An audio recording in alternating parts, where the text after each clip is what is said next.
সিরাত, তুমি এখানে? ইন্টারভিউ বোর্ডে রিফাতের এক্স গার্লফ্রেন্ড সিরাতকে দেখে রিফাত নিজেই অবাক হয়ে যায়। একটা ছোট্ট ভুল বোঝাবুঝির কারণে সিরাত আর রিফাতের সম্পর্ক নষ্ট হয়। সিরাত ও রিফাতকে এখানে আশা করেনি, তাই রিফাত সিরাতকে দেখে বলেই ফেলল। সিরাত, তুমি এখানে? সিরাত কোনো রকম নিজেকে সামলে রিফাতের দিকে কটু দৃষ্টি নিক্ষেপ করে বলল। এক্সকিউজ মি, কে আপনি? বসের সাথে কিভাবে ব্যবহার করতে হয় সেটাও জানেন না? রিফাত বুঝতে পারলো সিরাতের এখনো সেরকমই রাগ আছে, তাই রিফাত বলল। Sorry ma'am. রিফাত একটু চুপ থেকে সোজা হয়ে দাঁড়ালো। তার চোখে মৃদু হাসি, তবে চোখের কোণায় জমে থাকা কষ্ট লুকানো চায় না। আচ্ছা ম্যাম, পেশাদারিত্ব বজায় রাখবো, কথা দিলাম। সিরাত মুখ ফিরিয়ে নিলেও তার ভেতরে যেন একটা ঝড় বয়ে গেল। এই ছেলে এখনো আগের মতোই নরম, সম্মান জ্ঞান সম্পূর্ণ, কিন্তু পুরনো সেই বিশ্বাসঘাতকতা সেটা ভুলবে কিভাবে? আপনার ইন্টারভিউ টাইম 10 মিনিট পর, আপনি বাইরে অপেক্ষা করতে পারেন। রিফাত সম্মতি জানিয়ে বেরিয়ে গেল কক্ষ থেকে, কিন্তু বেরোনোর সময় চোখটা ঘুরিয়ে শেষবারের মতো সিরাতকে দেখে নিল। মনে মনে বলল, তুমি আমার বস? বাহ, ভালোই। 10 মিনিট পর ইন্টারভিউ বোর্ড। রিফাত চেয়ার টেনে বসল। সামনের টেবিলে 3জন সিনিয়র কর্মকর্তা আর মাঝখানে বসে সিরাত। তার ঠোঁটে কঠোর এক হাসি, যেন বলতে চায়, তোমার জন্য আমি কোনো স্পেশাল ট্রিটমেন্ট করব না। মিস্টার রিফাত, আমরা আপনার সিভি দেখেছি, দারুণ প্রোফাইল। তবে আমাদের একটা প্রশ্ন, আপনি কি চাপের মধ্যে কাজ করতে পারেন? রিফাত চোখ সরাসরি সিরাতের দিকে রেখে উত্তর দিল। চাপ তো জীবনেই অনেক ছিল স্যার, এমনকি যখন প্রিয় মানুষটাই শত্রু মনে করে তখনও টিকে থাকার চেষ্টা করেছি। সিনিয়ররা হালকা হেসে ফেললেও সিরাতের মুখ শক্ত হয়ে গেল। সে স্পষ্ট বুঝলো রিফাত ইঙ্গিতে কথা বলছে। তারপর সিরাত বলল, মিস্টার রিফাত, আমরা এখানে ইমোশনাল ড্রামা শুনতে বসিনি। আপনার প্রফেশনালিজম কতটুকু তা দেখাতে এসেছেন, so please maintain the decorum. Rifat মাথা নিচু করে বলল, সরি ম্যাম, আপনি চিন্তা করবেন না, আমি এখন পুরোপুরি প্রফেশনাল। ব্যক্তিগত অনুভূতির জন্য অফিসকে কখনো বিরক্ত করিনি, করব না। সিরাত কিছুক্ষণ চুপ থেকে কাগজে চোখ রাখল। এরপর একটা প্রশ্ন ছুড়ে দিল। ধরুন আপনার বস ভুল করছেন, আপনি কি তাকে সংশোধন করবেন নাকি চুপ করে থাকবেন? রিফাত হেসে বলল, ভুল যেই করুক, দায়িত্বশীল কর্মী হিসেবে আমি সেটা বুঝিয়ে দেব, কিন্তু সম্মান বজায় রেখে। কারণ ভুলের জন্য কাউকে ছোট করা নয়, সহযোগিতা করাই একজন প্রকৃত সহকর্মীর পরিচয়। এই কথায় বোর্ড মুগ্ধ হলেও সিরাতের চোখে অন্যরকম এক ঝিলিক। সে বোঝে রিফাত অনেক বদলে গেছে। ইন্টারভিউ শেষে রিফাত বাইরে বের হয়ে আসছে, এমন সময় পেছন থেকে সিরাতের ঠান্ডা গলায় বলল, মিস্টার রিফাত, আপনার সাথে কিছু কথা বলার আছে আমার। 5 মিনিট সময় দিতে পারবেন? রিফাত ঘুরে দাঁড়িয়ে হালকা হেসে বলল, জি ম্যাম, আপনার নির্দেশ, সময় তো দিতেই হবে। তারপর সিরাত রিফাতকে তার রুমে নিয়ে গেল। সিরাত বলল, তুমি এখানে কেন আসছো? রিফাত চুপচাপ কিছুক্ষণ দাঁড়িয়ে রইল। তারপর ধীরে ধীরে বলল, তোমার সামনে দাঁড়ানোর ইচ্ছে আমারও ছিল না, কিন্তু জীবন কখন কোথায় কার মুখোমুখি করে দেয় সেটা আমাদের হাতে থাকে না। চাকরিটা দরকার ছিল, তাই এসেছি। তবে হ্যাঁ, জানতাম না তুমি এই অফিসের বস। সিরাত ঠোঁট কামড়ে রাগ সামলানোর চেষ্টা করলো। তার ভেতরে যেন আগুন জ্বলছে। তুমি কি ভেবেছিলে পুরোনো একটা মুখ দেখলে আমি দুর্বল হয়ে পড়ব? ভুল করছো রিফাত, আমি এখন অনেক শক্ত। জানি, তোমাকে দেখে বুঝতে পারছি। আর দুর্বল? হ্যাঁ, তুমি তো কখনোই দুর্বল ছিলে না সিরাত। আমি ছিলাম, এখনো হয়তো আছি। সিরাত চোখ সরিয়ে জানলার দিকে তাকালো। বাইরে ঝকঝকে রোদের আলো, অথচ তার ভেতরে ধোঁয়াশা। তোমার সাহস তো কম না, আমাকে ঠকিয়ে মিথ্যা অপবাদ দিয়ে আজ আবার এসে বলছো তুমি দুর্বল। আমি কখনো তোমায় ঠকাইনি সিরাত। যে ঘটনাটা আমাদের আলাদা করেছিল সেটা একটা ভুল বোঝাবুঝি ছিল। আমি সেই সময় প্রমাণ দিতে পারিনি, তবে বিশ্বাস করো, আমি তোমার বিশ্বাসের যোগ্য ছিলাম, এখনো আছি। সিরাত ধীরে রিফাতের দিকে ফিরে তাকালো। চোখে জল টলমল করলেও মুখে কঠোরতা বজায় রাখলো। বিশ্বাস? হাহ, সেই শব্দটা এত সহজ, একবার ভাঙলে তার আগের মতো হয় রিফাত? না, হয় না, কিন্তু আমি চাই তুমি অন্তত জানো সত্যিটা কি ছিল। তোমার মনে যদি এক বিন্দু জায়গাও থাকে আমার জন্য, তাহলে শুনবে। কিছুক্ষণ নীরবতা, তারপর সিরাত ধীরে মাথা নেড়ে বলল। না, আমি আর কিছুই শুনতে চাই না। রিফাত আর কিছুই বলতে পারলো না। রিফাতের চাকরিটা হয়ে গেছে। বাসায় এসে সবাই অনেক খুশি হলেন। রুমে শুয়ে আছে রিফাত। হঠাৎ ফোনে টুং করে আওয়াজ করে মেসেঞ্জারে মেসেজ আসলো। স্ক্রিন অন করতেই রিফাত অবাক হয়ে যায়, কারণ সেই চিরচেনা সিরাতের আইডি থেকে SMS আসছে। সিরাত তো ব্লক করে রাখছিল, তাহলে খুললে কবে? SMS এ লেখা, ব্লগ খুলছে বলে ভেবো না গলে গেছি। তুমি আমার অফিসে জয়েন করেছো মানে কাল থেকে বোঝা যাবে এই সিরাত কিরকম মেয়ে। আমার সাথে বিশ্বাসঘাতকতার মজা বোঝাবো। Best of luck. বলেই সিরাত অফলাইনে চলে গেল। রিফাতের মনে অনেক ভয় কাজ করতে শুরু করলো। কাল থেকে কি শুরু হবে তার উপর দিয়ে। এইসব ভাবতে ভাবতে কখন যে ঘুমিয়ে গেছে রিফাত জানি না। পরদিন রিফাত তাড়াতাড়ি ঘুম থেকে উঠে ফ্রেশ হয়ে অফিসে যাওয়ার জন্য প্রস্তুতি নিল। রিফাত শুধু একটা কথাই ভাবছে, সিরাত কি রকম ব্যবহার করবে, কি অত্যাচার শুরু করবে সেই জানে। রিফাত সময়ের আগে অফিসে পৌঁছে গেল। নতুন চাকরি, আর তার উপরে বস হচ্ছে পুরনো প্রেমিকা, যে কিনা এখন তার ওপর ক্ষিপ্ত। ভেতরে টেনশন আর অজানা ভয়, তবু চেহারায় শান্তভাব রাখার চেষ্টা। আপনি কি মিস্টার রিফাত? জি, আমি। ম্যাডাম আপনাকে সরাসরি তার কেবিনে যেতে বলেছেন। রিফাতের গলা শুকিয়ে গেল। এত সকালে কেন ডেকেছে? সিরাতের কেবিনে গিয়ে রিফাত বলল, আসতে পারি ম্যাম? আসুন বসুন mister Rifat. Thank you ma'am. Sirat কিছু ফাইল তার দিকে এগিয়ে দিল। এই ফাইলগুলো কালকের মধ্যে শেষ করতে হবে। তাছাড়া আপনার অফিস ডেস্কটা আমাদের ফিনান্স সেকশনের একদম সামনে, যেন কাজ মনিটর করা যায়। ঠিক আছে ম্যাম। আর একটা কথা, আপনার সাথে আমার কোনো ব্যক্তিগত সম্পর্ক ছিল, আছে কিংবা থাকবে এই ধারণা কেউ পেলে আপনি নিজেই দায়ী থাকবেন। এই জন্য আমি আপনাকে চাকরি থেকে ফায়ার করব। এখানে আপনি শুধুই একজন এমপ্লয়ি। বুঝেছি ম্যাম। অফিস আমার কাছে পূর্ণ পেশাদার জায়গা, আমি এই নীতিতেই চলি। রিফাতের এই জবাবে সিরাতের ঠোঁট কাঁপলো, কিন্তু কিচ্ছু বলল না। তার চোখে একটা দ্বন্দ্ব, প্রাক্তনের প্রতি রাগ আর কোথাও লুকিয়ে থাকা একটা অনুভব। রিফাত কেবিন থেকে বের হয়ে এসে অফিসে বসতেই সহকর্মীরা তাকে ভালোভাবে গ্রহণ করল। সবাই জানে সে সিরাতের পুরনো চেনা, গুঞ্জন ছড়াতে শুরু করল। কিন্তু রিফাত সবার সাথে পেশাদার আচরণ করে নিজেকে নিয়ন্ত্রণে রাখল। লাঞ্চের সময়, ভাই শুনছি আপনি আমাদের ম্যাডামের বিশেষ চেনা। আপনি যা শুনছেন তার চেয়ে কাজের বিষয়ে মনোযোগ দিন, ওটাই বেশি দরকারি। এইভাবে দিনটা পেরিয়ে গেল। সিরাত কয়েকবার দূর থেকে রিফাতের কাজ মনিটর করলো। সে দেখে ছেলেটা সত্যিই সিরিয়াসলি কাজ করছে, কোনো অযথা গল্প নেই, কারো সাথে ঘনিষ্ঠতা নেই। তার নিজের মধ্যেও একটা প্রশ্ন ঘুরপাক খাচ্ছে, রিফাত কি আসলেই বদলে গেছে?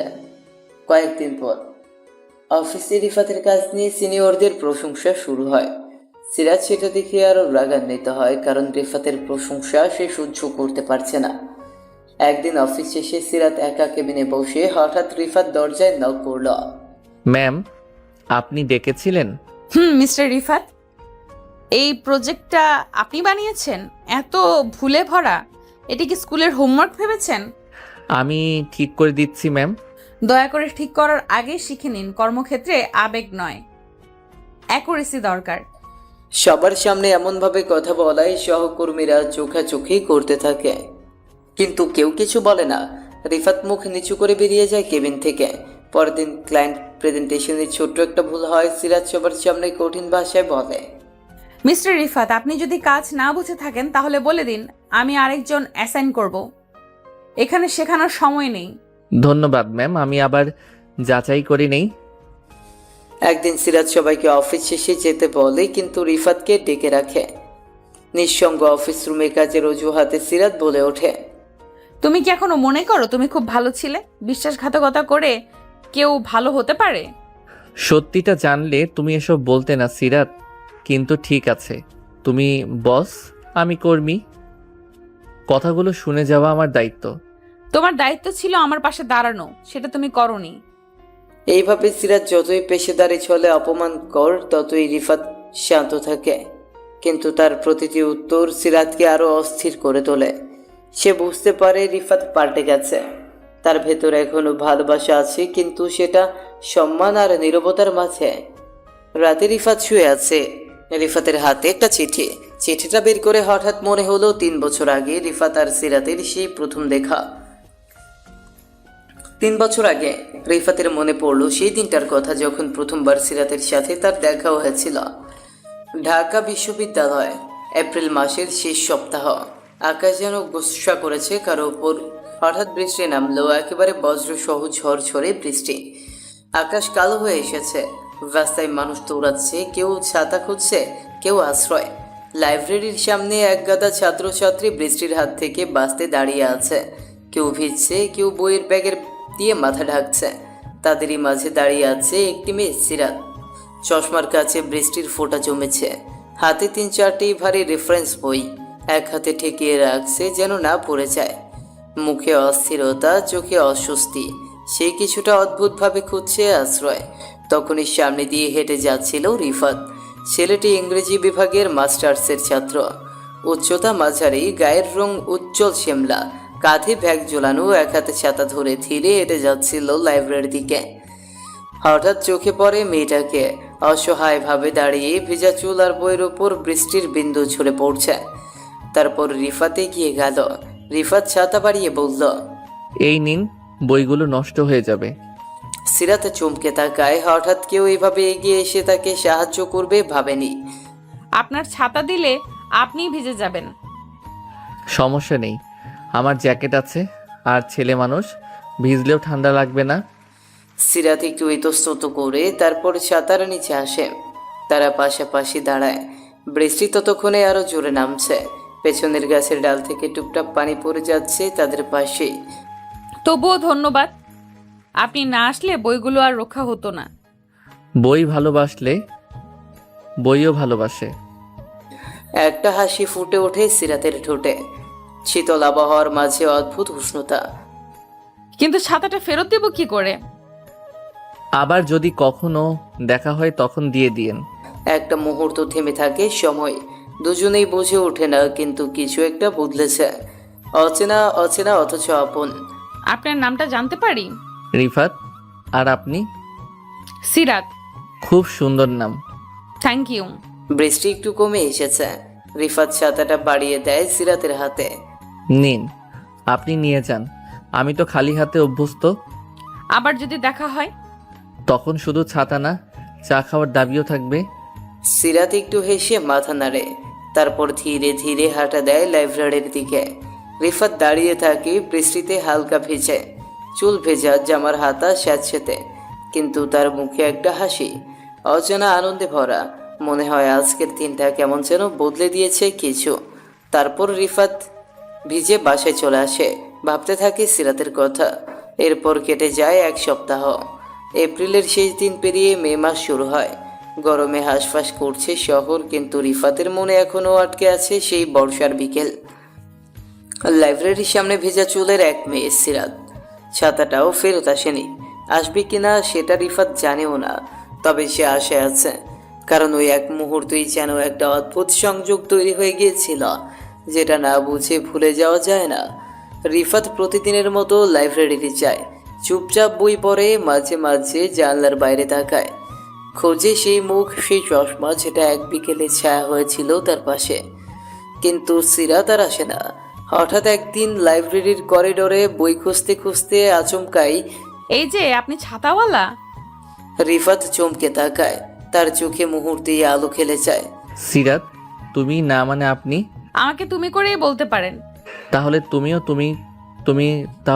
তুমি করে বলো, কিন্তু এতদিন পর। হ্যাঁ, ছাতাটা ফেরত দিতে এসেছিলাম, অনেকদিন হয়ে গেছে। রিফাত হেসে বলে, আমি ভেবেছিলাম তুমি আর আসবে না। আসবো না কেন? ছাতা তো চায়ের বিনিময়ে ফেরত দেওয়ার কথা ছিল। তাহলে চলো চায়ের দোকানে যাই। ক্যাম্পাসের টিএসির পাশের চায়ের দোকান। দুজনেই পাশাপাশি বসে, ছোট্ট টেবিলে দুটো চায়ের কাপ। সিরাত একটু নড়ে চড়ে বসে, কথা বলার সাহস খোঁজে। তুমি সব সময় এমনই সাহায্য করো মানুষদের। সবাইকে না, শুধু যারা চশমার ভেতর দিয়ে কাপা চোখে তাকায় তাদের জন্য একটু আলাদা মনে হয়। সিরাত হেসে ফেলে, তার হাসিটা এবার খোলা, সুস্থির। তুমি খুব অন্যরকম। আর তুমি খুব চুপচাপ। ভেতরে যত ভাব, বাইরে তত কম শব্দ। সেটা বোঝা যায়, কিন্তু শব্দ না থাকলেও কিছু কথা থেকে যায়, ঠিক যেমন ওই দিনের মতন। একটা নীরবতা নামে, কিন্তু সেটা অস্বস্তিকর নয়, বরং নরম, কেমন যেন পরিচিত। সন্ধ্যার দিকে তার হাঁটে ক্যাম্পাসের পথ ধরে। তোমার বইগুলো রক্ষা পেল, আমি খুশি। আর আমার একটা বিকেল মনে রাখার মতো হয়ে গেল। তাহলে হয়তো আরো কিছু বিকেল তৈরি করা যায় একসাথে। সিরাত কিছু বলে না, শুধু তাকায়, চোখে ছোট্ট একটা হাসি। সম্মতির ভাষা শব্দ ছাড়াই। সেদিন ছিল আরেকটা বর্ষাহীন সন্ধ্যা, কিন্তু মনের ভেতরে যেন বৃষ্টি পড়ছিল ধীরে, মিষ্টি করে। অচেনা থেকে আপন হবার শুরু হয়তো এখান থেকেই। পরের দিন টিএসসির চায়ের দোকানে বিকেল 5টা বাজে। টেবিলের উপর দুটো কাপ, একটার ধোয়া এখনো হালকা ধোয়াটে, আর একটার ঠোঁট ছুঁয়ে নিয়ে একটু কমে গেছে। রিফাত চুপচাপ তাকিয়ে আছে সিরাতের দিকে, যেন মেয়েটার চোখে কোনো একটা কবিতা লেখা যা সে মুখস্থ করতে চায়। হঠাৎ রিফাত বলে উঠল, তোমার চোখ দুটো খুব অদ্ভুত জানো, কেমন অদ্ভুত? যেন চুপচাপ থেকে সব বলে ফেলে, কিছু না বললেও মনে হয় সব শুনে ফেলেছি। সিরাত একটু হেসে চা খেতে থাকে। হালকা হাওয়ায় চুল উড়ে এসে মুখে লাগে। সে গুটিয়ে কানের পেছনে সরিয়ে নেয়। রিফাত অপলক তাকিয়ে থাকে সেই ছোট্ট অঙ্গভঙ্গির দিকে, কত সাধারণ অথচ কত গভীর। তুমি সব সময় এত সিরিয়াস হয়ে তাকাও কেন? তোমার দিকে না তাকিয়ে থাকা কঠিন। আসলে তোমার পাশে বসে মনে হয় সময় ধীর হয়ে আসে। সিরাত এবার কিছুটা চুপ করেছে। অদ্ভুত একটা হালকা শ্বাস পড়ে তার বুকে। তার বুকের ভেতরেও কি একটু কাঁপন? আমার খুব একটা বন্ধু নেই এখানে। ক্লাস, বই, লাইব্রেরি, এর বাইরে কিছু ভাবিনি কখনো। তাহলে আজ থেকে ভাবো, আমার মতো একজনকে নিয়ে ভাবা দোষের কিছু না, তাই তো? সিরাত তার চায়ের কাপটা দুই হাতে জড়িয়ে ধরে, যেন কাপের উষ্ণতা তাকে সাহস দিচ্ছে। চোখের কোণে লুকোনো একটা ছোট্ট হাসি। তুমি চা খেতে ভালোবাসো? না, একটু থেমে আবার বলল, তবে যেদিন থেকে ভেজা মেয়েটার পাশে বসে এক কাপ চা খেয়েছি, সেদিন থেকে মনে হয় চায়েরও একটা গল্প হয়। সিরাত এবার একটু নিচু গলায় হেসে ফেলে। হাসিটার আওয়াজ নেই, কিন্তু চোখ দুটো চকচক করে ওঠে। চা শেষ করে টিএসসি থেকে বেরিয়ে পাশাপাশি হাঁটতে লাগলো দুজন। সূর্য ডোবার আগের নরম আলোয় শুরু পড়ছে। রাস্তায় হালকা ভিড়, সিঙ্গারা, চা, বেড়ির দোকানগুলোর আলো জ্বলছে। পেছনে গুনগুন করে কেউ গিটার বাজাচ্ছে। তারা পাশাপাশি হাঁটে, কারো হাতে আর ছাতা নেই, কিন্তু মনে হয় একটা অদৃশ্য ছায়া তাদের দুজনকে এক করে রেখেছে। তোমার নামটা প্রথম যেদিন শুনেছিলাম মনে হয়েছিল সিরাত। এটা শুধু নাম না, যেন কোনো পথ, সরু, গভীর, একটু কঠিন, কিন্তু শেষে নিয়ে যায় কোথাও শান্তিতে। আর তুমি সেই শান্তির ঠিকানার লোক। হয়তো আমি সেই পথের পাশে দাঁড়িয়ে আছি। যদি তুমি হাঁটতে চাও আমি পাশে পাশে হাঁটবো। একটু চুপ, তারপর অনেক বছর পর মনে হচ্ছে কেউ আমায় সত্যিই দেখতে চায়, শুধুই আমি হয়ে। রিফাত থেমে দাঁড়ায়। তার চোখে একদম স্পষ্ট করে দেখা যায় কোনো খেলা নয়, কোনো চটুলতা নয়, বরং এক ধরনের গভীর শ্রদ্ধা। তোমাকে দেখা যায় শুধু বাইরের চশমা আর বইয়ের পেছনে থেকে না, তোমার ভিতরের কষ্ট, তোমার নিঃশব্দ লড়াই, তোমার ভালোবাসা, সবকিছু। সিরাত তাকিয়ে থাকে ছেলেটার দিকে। তার ঠোঁট কাঁপে, চোখ ঝাপসা হয়। হঠাৎ কি একটা বলতে গিয়েও থেমে যায়। তারপর ধীরে ধীরে মাথায় হিট করে বলে, আমার ভয় করে আবার কষ্ট না পাই। রিফাত এক ধাপ এগিয়ে আসে, খুব সাবধানে, যেন তার ছোঁয়া যেন সিরাতের ব্যথার ওপর না পড়ে। ভয় করলে পাশে দাঁড়াই কেউ, আমি থাকবো। কষ্ট এলে আমার কাঁধে মাথা রাখবে। একটা নীরবতা নামে, কিন্তু এবার সেটা হৃদয়ের ভাষা হয়ে দাঁড়ায়। সেই দিনের শেষ আলোয় দুজন মানুষ কিছু না বলে অজস্র কথা বলে ফেলল। সাঁতার নিচের সেই প্রথম দিনটা আজ রূপ নিচ্ছে এক রঙিন বিকেলের, যেখানে চায়ের ধোঁয়ার সাথে মিলেমিশে যাচ্ছে হৃদয়ের উষ্ণতা। ক্যাম্পাসের গলিগুমছি পেরিয়ে একটা নিরিবিলি পথ। সন্ধ্যা নেমেছে, গাছের পাতায় সোনালি আলো গলে পড়ছে। টিএসসির চায়ের দোকান ছেড়ে তারা হাঁটছে পাশাপাশি, কেউ কিছু বলছে না, কিন্তু এই চুপচাপ হাঁটার ভেতরেই যেন অদ্ভুত এক ঘনিষ্ঠতা জমে উঠেছে। হঠাৎ রিফাত বলে উঠল, তুমি জানো, কখনো কখনো একটা বিকেল পুরো জীবন বদলে দিতে পারে। তোমার কথাগুলো সবসময় কবিতার মতো লাগে। তুমি তো নিজের কথাও কবিতা করো, শুধু বোঝো না। সিরাত কিছু বলে না, তার চোখে জল জমে, ঠিক যেমন জমে গভীর শান্তি। কেউ যেন সত্যিই বুঝছে তাকে এতদিন পর এই ভিড়ের শহরে। রিফাত হঠাৎ থেমে যায়, তার মুখে সেই গাঢ় নরম হাসি। তোমার চুলে এখনো সেই দিনের বৃষ্টির গন্ধ লেগে আছে মনে হয়। কি? যেদিন প্রথম দেখেছিলাম, ভেজা চুল আর কাচের চশমায় জমে থাকা ফোঁটা, সেই দৃশ্যটা এখনো চোখে ভাসে। জানো কেন? কেন? কারণ ওই প্রথম দেখাতেই আমি আটকে গিয়েছিলাম। সিরাতের গাল রাঙা হয়ে ওঠে, বুকের ভেতর যেন কিছুটা কেঁপে ওঠে, সারা শরীরে শিহরণ ছড়িয়ে পড়ে। সে কিছু বলতে গিয়েও মুখে নিচু করে নেয়। রিফাত ধীরে ধীরে সিরাতের দিকে এগিয়ে আসে, তারপর বলে, আমি জানি তুমি ভয় পাও, আবার ভাঙার ভয়, আবার হারিয়ে ফেলার ভয়, কিন্তু আমি প্রতিশ্রুতি দিতে চাই না সিরাত, আমি অনুভব দিতে চাই। সিরাত ধীরে তাকায় তার চোখে। সেই চোখে ছিল সত্য, ভরসা আর অদ্ভুত এক সাহস। আমি কষ্ট থেকে পালিয়েছি অনেক অনেক দূরে, কারো কাছে নিজের অনুভব খুলে ধরতে সাহস পাইনি কখনো। তাহলে এবার একটু সাহস করো। আস্তে হাতে হাত ধরে আবার বলল, এই হাত ধরো, আমরা একসাথে পালাবো না, একসাথে দাঁড়াবো। সিরাতের চোখে টলমল জল। সে ধীরে নিজের হাতটা রাখে রিফাতের হাতে। রিফাত খুব আলতোভাবে ধরে, যেন ভেঙে না যায়, ঠিক যেমন বুকের ভেতর কেউ কাউকে ধরতে চায়, যত্নে, নিঃশব্দে। চারপাশে যেন কোনো শব্দ নেই, কেবল বাতাসের নরম ছোঁয়া, পাতা ঝরার ধ্বনি আর দুজন হৃদয়ের শব্দহীন কথোপকথন। বটতলার পাশে বসে আছে তারা। রিফাত একটা পুরনো বেঞ্চে বসে, সিরাত পাশে। সন্ধ্যার অন্ধকারে নেমে এসেছে, বাতিগুলো একে একে জ্বলছে। আশেপাশে কিছু ছাত্রছাত্রী, কিন্তু তারা যেন অদৃশ্য হয়ে গেছে রিফাত সিরাতের জন্য। আজ আমার মা বাবার কথা খুব মনে পড়ছে। ছোটবেলায় তারা আমার জন্য ছাতা ধরে রাখতেন, আমি দৌড়ে যেতাম স্কুলে। আজ তুমি ছাতা ধরলে মনে হলো আবার কেউ আমার মাথার উপর আকাশ ধরে রেখেছে। আমি কোনোদিনই পুরো আকাশ হতে পারবো না, তবে যদি চাও তোমার মেঘলা দিনে ছাতা হয়ে পাশে দাঁড়াবো। সিরাত হঠাৎ ঝুঁকে পড়ে, তার মাথাটা রিফাতের কাঁধে এসে ঠেকে। নিঃশব্দ, ভারহীন, কিন্তু গভীর। সেই স্পর্শে রিফাত শীতল হয়ে যায়, আবার উষ্ণতায় ভরে ওঠে। সেই মুহূর্তে আকাশ থেকে বৃষ্টি নামে না, কিন্তু দুজনের ভেতর এক ধরনের বৃষ্টি পড়ে, অদৃশ্য, কোমল, অনুভবে ভেজা। রিফাত আর নড়ে না, যেন পুরো পৃথিবী থেমে গেছে এই একটুকু সময়ের জন্য। রাত নেমে এসেছে, ক্যাম্পাস ধীরে ফাঁকা হতে শুরু করেছে। দুজনেই হাঁটছে গেটের দিকে। হঠাৎ সিরাত বলে উঠল, আজকের রাতটা মনে থাকবে। তবে মনে রাখো, আজ ছিল শুধু শুরু। কাল যদি বৃষ্টি নামে, আমি অপেক্ষায় থাকবো, একটা ছাতা নিয়ে আর বুক ভরে ভালোবাসা নিয়ে। সিরাতের চোখে জল টলমল করছে। সিরাত বলে উঠল, তুমি এমন কেন? তুমি যেমন চেয়েছিলে ঠিক তেমন, একদম তোমার মনের মতো। সিরাত হঠাৎ খুব সাহস করে রিফাতের গালে হালকা একটা চুমু খেয়ে ফেলে, তারপর চমকে উঠেই সরে যায়। লজ্জায় লাল হয়ে যায় মুখ। I am sorry. আমি না, থ্যাংক ইউ। এভাবেই এক বিকেলের ছায়া গড়ায় গভীর রাতে। একটি স্পর্শ, একটি চুমু, একটি মুহূর্ত, সবকিছু একত্রে বলে দেয় এই ভালোবাসা গড়ে উঠছে ধীরে, গভীরে। অন্ধকারের মাঝেও তাদের ভালোবাসার আলোর রেখা ফুটে উঠছে।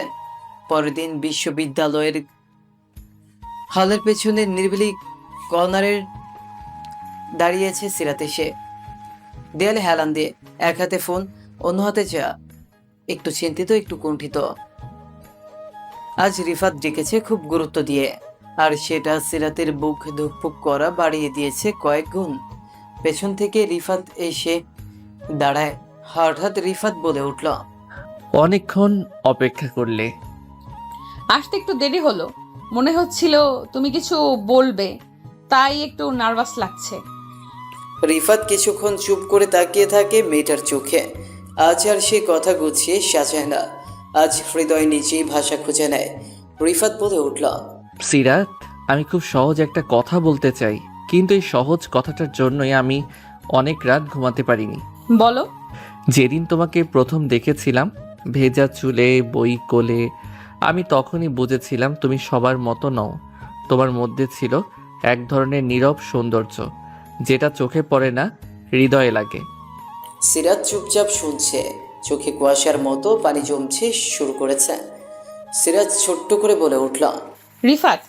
রিফাত আরও এগিয়ে আসে আর বলে, আমি জানি আমরা খুব বেশি দিন পরিচিত নই, কিন্তু এই অল্প সময়েই তুমি আমার জীবনে এমনভাবে ঢুকে গেছো যে আমি আর নিজেকে আলাদা কল্পনাও করতে পারি না।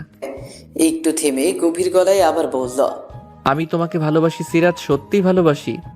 হঠাৎ যেন সময় থেমে যায়, বাতাসও স্তব্ধ হয়ে দাঁড়ায়। এক মুহূর্তের জন্য পাখিরাও গানের লাইন ভুলে যায়। সিরাত তাকিয়ে থাকে রিফাতের চোখে। সেই চোখে কোনো লুকোনো খেলা নেই, কোনো হিসাব নেই, শুধু একরাশ অপেক্ষা। সিরাতের চোখে জল টলমল করছে। সিরাত বলে উঠল, তুমি জানো এই কথাটা আমি কতবার কল্পনা করেছি? কেউ বলবে, কেউ এইভাবে বলবে, কেউ এমন চোখে তাকাবে, আর যখন সেটা তুমি বললে আমি বুঝলাম আমি সেই প্রথম দিন থেকেই ভালোবেসে ফেলেছিলাম। তুমি? সিরাত চোখের জল মুছতে মুছতে বলল, হ্যাঁ রিফাত, আমিও তোমাকে ভালোবাসি, ভীষণ ভালোবাসি। রিফাত ধীরে হাত বাড়িয়ে দেয়। সিরাত এগিয়ে এসে আলতোভাবে সেই হাত ধরে। এবার আর ভয় নেই, সংশয় নেই, শুধু নিশ্চিত এক মায়াবী বন্ধন। রিফাত সিরাতকে আলতোভাবে জড়িয়ে ধরে। এই স্পর্শে নেই কোনো অশ্লীলতা, আছে শুধুই ভালোবাসা। 2 দিন পর লাইব্রেরির সামনে, যেখানে তাদের প্রথম দেখা হয়েছিল, আজ বৃষ্টি নেই, আকাশ আজ স্বচ্ছ, রোদ হালকা, কিন্তু দুজনের হৃদয় চলছে রংধনুর খেলা। হঠাৎ রিফাত বলে উঠল, তোমার মনে আছে এখানে প্রথম ছাতাটা দিয়েছিলাম? হ্যাঁ, আজ আমি চাই সেই ছাতার নিচে সারা জীবন থাকি। রিফাত কানে ফিস ফিস করে বলল, সেই ছাতার নিচে চা খাবো, গল্প করব, ঝগড়া করব, কিন্তু পাশে থাকবো। পাশে থাকাটাই সবচেয়ে বড় ভালোবাসা। কিছুক্ষণ চুপ থাকার পর সিরাত বলে উঠল, সিরাত, আমি বইমেলায় যাব, তুমি যাবে? অবশ্যই, চলো। তারপর দুইজন হাঁটতে হাঁটতে বইমেলা প্রাঙ্গণে চলে আসে। সন্ধ্যার আলোয় ভিড়ের মাঝখানে রিফাত এক হাতে সিরাতের হাত ধরে আছে, অন্য হাতে ব্যাগ ভর্তি বই। চারপাশে ভিড়, আলো ঝলমলে, কিন্তু তার চোখ শুধু সিরাতেই আটকে। রিফাত বলল, আজ তোমাকে না আনলে আমার বইমেলা অসম্পূর্ণ থেকে যেত। তুমি ছাড়া সব কিছু ফাঁকা লাগে। তুমি না থাকলে আমি তো মেলাই চিনতাম না। এটা আসলে তোমার জগৎ, আমি অতিথি। তুমি অতিথি না সিরাত, তুমি এখন আমার জগতের কেন্দ্র। আমি বই পড়ি, কবিতা লিখি, বৃষ্টিতে ভিজি, সবই তোমাকে ভাবতে ভাবতে। সিরাত একটু থেমে তাকায়, চোখে লাজ আর ভালোবাসা একসাথে খেলে। তুমি কি কখনো ভেবেছো আমরা এমন করে জীবনটা একসাথে কাটাবো? প্রতিদিন ভাবি, ভোরবেলা উঠে তোমাকে দেখি, চায়ের কাপ হাতে তোমার মুখোমুখি বসি, সন্ধেবেলা ঝগড়া করি, কোনো সিরিজ দেখবো সেটা নিয়ে, তারপর রাতের শেষ গল্পটা বলি তোমার কানে ফিস ফিস করে। সিরাত চোখ নামিয়ে ফেলে, তার চোখে জল জমছে, শুধু ভালোবাসায় নয়, এক ধরনের ভয়। আমার ভয় করে রিফাত, সম্পর্কগুলো আজকাল বেশি দিন টেকে না। একটা সময় গিয়ে সবকিছু বদলে যায়। তুমি যদি একদিন বদলে যাও। আমি যদি বদলাই, তবে সেটা হবে তোমাকে আরও বেশি ভালোবাসার দিকে, কারণ আমি যদি তোমার অভ্যাস হয়ে যাই, তাহলে নিজেকে বদলাতে পারি না আর। সেই মুহূর্তেই লোকজন, আলো, চারপাশের শব্দ সব ধ্বংস হয় এক নিঃশব্দ হৃদস্পর্শে। রিফাত সিরাতের দিকে এক ধাপ এগিয়ে এসে তার কপালে একটা আলতো চুমু খায়। আশেপাশের মানুষ থাকলেও সেই স্পর্শ শুধু তাদের ছিল নিজস্ব ও অদ্বিতীয়। বইমেলায় আরও কিছুক্ষণ সময় কাটিয়ে রিফাত আর সিরাত বাসে ফিরে আসে। এভাবেই কিছুদিন রিফাত আর সিরাতের প্রেমের খুনসুটিতে কিছুদিন কেটে গেল। বেশ কিছুদিন পর সিরাত রিফাতকে ফোনে পাচ্ছে না। হোয়াটসঅ্যাপে সিন দেখাচ্ছে কিন্তু কোনো রিপ্লাই নেই। সে ভেতরে ভেতরে কাঁপছে, মন খারাপ করছে, সন্দেহ ঢুকে যাচ্ছে মাথায়। অন্যদিকে রিফাত একটা ওয়ার্কশপে স্পিকার হয়ে গিয়েছে, ফোন সাইলেন্ট, চোখ বন্ধ। কাজ শেষ করে বের হয়ে দেখে 11টা মিসড কল আর অনেকগুলো মেসেজ। সিরাতের মেসেজ। রিফাত দৌড়ে কল করে। সিরাত, প্লিজ রাগ করো না, আমি একটা সেশনেই ছিলাম, ফোন সাইলেন্ট ছিল। তুমি জানো তো, তোমার কথা না বললে আমার দিনই শুরু হয় না। তুমি একটা বারও জানাও না। আমি ভাবতে থাকি যদি তুমি আর আগের মতো না থাকো। তোমার ধারণা আছে আমি কেমন কাটাই সময়টা তোমাকে ছাড়া? তুমি যদি বুঝতে তাহলে রাগ করতে পারতে না, বরং আমাকে জড়িয়ে ধরে বলতে, দূরে থেকেও তুমি আমার সবটা হয়ে আছো। সিরাত চুপ করে থাকে। ফোনে শুধু দুজনের নিঃশ্বাস শোনা যায়। আবার রিফাত বলে উঠল, আমি চাই না আমাদের মধ্যে কিছুর দেয়াল উঠুক। তুমি আমার এবং আমি তোমার। কখনো ভুল বোঝাবুঝি হলে দয়া করে আমায় আগে জিজ্ঞেস করো, আমি অপেক্ষা করব প্রতিবার। আমি ভয় পাই বলেই হয়তো বেশি আশা করি। তোমাকে ভালোবেসে ফেলেছি খুব গভীরে, তাই একটু বেশি অভিমান হয়। তোমার প্রতিটা অভিমানই আমার জন্য প্রমাণ যে তুমি আমায় ভালোবাসো। পরের দিন দোতলার বারান্দায় রাতের চাঁদ দেখতে দেখতে রিফাত সিরাতকে একটা চিরকুট দেয়। চিরকুটে লেখা, তোমার অভিমান আমার সবচেয়ে প্রিয় জিনিস, কারণ তাতে আমার ভালোবাসার ছায়া পড়ে।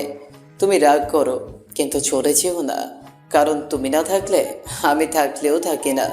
সিরাত সেই চিরকুট বুকে চেপে ধরে। তার চোখে জল, ঠোঁটে এক বিন্দু হাসি। তারপর মুখ ঘুরিয়ে ফিস ফিস করে বলে, আমি কোথাও যাব না রিফাত, তুমি আছো, এটাই আমার নিরাপদ আশ্রয়। ভালোবাসা যদি এক নৌকা হয় তবে বিশ্বাস আর বোঝাপড়া তার দুই তার। কিন্তু মাঝে মধ্যে একটাতে একটু ফাটল ধরলেই নৌকাটা দোলে ওঠে। সিরাত আর রিফাতের সম্পর্কটাতেও এরকম একটা ঝড় আসে আর সব এলোমেলো হয়ে যায়। বিশ্ববিদ্যালয়ের ক্যাফেটেরিয়া, এক ব্যস্ত দুপুর। সিরাত দূর থেকে দেখে রিফাত এক মেয়ের পাশে বসে কথা বলছে। নাম তাসনিম, রিফাতের ডিপার্টমেন্ট, মাস্টার্সে নতুন এসেছে। তারা হাসছে, একটু ঘনিষ্ঠভাবেই কথা বলছে মনে হলো সিরাতের কাছে। সিরাত থেমে যায় দূর থেকে, চোখ আটকে যায় ওদের কথোপকথনে। তার বুকটা হঠাৎ কেমন করে ওঠে। সেই দিন রিফাত আর সিরাতের দেখা হয়নি। রিফাত ফোনও করেনি। সিরাত শুধু একটি মেসেজ করে, ভালো থাকো, ব্যস্ত থেকো, আমি তোমার সময় নষ্ট করতে চাই না। রিফাত প্রথমে মেসেজটা দেখে কিছুই বুঝতে পারে না। তখনই তাসনিম আবার ফোন করে বলে, তোমার বন্ধু সিরাত না? ক্যাফেতে ওকে দেখলাম, খুব বিরক্ত মনে হচ্ছিল। রিফাত বুঝতে পারে কিছু একটা ঘটেছে। পরদিন লাইব্রেরির করিডোরে রিফাত দৌড়ে আসে সিরাতের সামনে। রিফাত অস্থির গলায় বলল, তুমি এমন করে মেসেজ করলে কেন? আমি কি কোনো ভুল করেছি? সিরাত ঠান্ডা গলায় বলল, তোমার সময়ের মূল্য বুঝি এখন। আমি তো জানতাম না তোমার পাশে অন্য কেউ আরো গুরুত্বপূর্ণ হয়ে উঠেছে। তুমি বলতে চাও তাসনিম সে তো শুধু আমার প্রজেক্ট পার্টনার, ওকে নিয়ে কেন এত ভাবছো? আমি ভেবেছিলাম তুমি আমাকে নিয়ে ভাবো, কিন্তু এখন দেখি আমি কেবল তোমার দিনচর্যার অংশ। ভালো লাগলে থাকি, দরকার শেষ হলে সরেও যাই। রিফাতের রেগে গিয়ে বলল, তুমি আমার বিশ্বাসটাই প্রশ্ন করছো সিরাত? আমি তোমাকে ভালোবাসি, আর সেটার প্রমাণ আমাকে প্রতিদিন দিতে হবে? সিরাতের চোখে জল টলমল করছে, তবুও ভাঙা গলায় বলল, ভালোবাসা বলছি এমন হয় যে আমি নিজের চোখে কিছু দেখেও বিশ্বাস করব না। হ্যাঁ, তাহলে তুমি নিজের বিশ্বাসটাই হারিয়ে ফেলেছ। আমি না হয় এখনই দূরে যাই, যেন সন্দেহের বিষে তোমার ভালোবাসা না পড়ে যায়। দুজনেই চুপ। এক মুহূর্তে এত সুন্দর সম্পর্কটা যা ছিল কোমল, সেই ভালোবাসার শরীরে জমে যায় ফাটল। সিরাত চলে যায়, চোখের জল মুছছে। রিফাতে দাঁড়িয়ে থাকে হাহাকার দিয়ে। গভীর রাত, দুই পাশে দুই হৃদয়। সিরাত জানলার পাশে বসে আছে, তার পাশে সেই চিরকুট। তুমি রাগ করো কিন্তু চলে যেও না। সে ধীরে চিরকুটটা বন্ধ করে দেয়। এখন আর কেউ ফিসফিস করে গল্প বলছে না, কেউ ছাতার নিচে নেই, কেউ চা খাবো বলে দাবি করছে না। শুধু নিস্তব্ধতা। অন্যদিকে রিফাত বারান্দায় বসে কাঁধে জ্যাকেট ফেলে, যেটা দিয়ে প্রথমবার ভিজেছিল। তার ফোনে সিরাতের নামের পাশে এখন লাস্ট সিন ইয়েস্টারডে। রিফাত ফিস ফিস করে বলে, তুমি যদি আমার ভালোবাসা না বোঝো তাহলে ব্যাখ্যা দিয়ে আর কি হবে? ভুল বোঝাবুঝির আগুন ভালোবাসার ভেতরে লাগে যখন, তখন তা শুধু ক্ষত রাখে না, অভিমান নামক অদৃশ্য দেয়াল তুলে দেয়। রিফাত আর সিরাত এখন সেই দেয়ালের দুই পাশে দাঁড়িয়ে, চোখে জল, মুখে নীরবতা, আর হৃদয়ে একটাই প্রশ্ন, সে কি সত্যিই আমাকে বোঝে? 2 সপ্তাহ কেটে গেছে, কোনো যোগাযোগ নেই।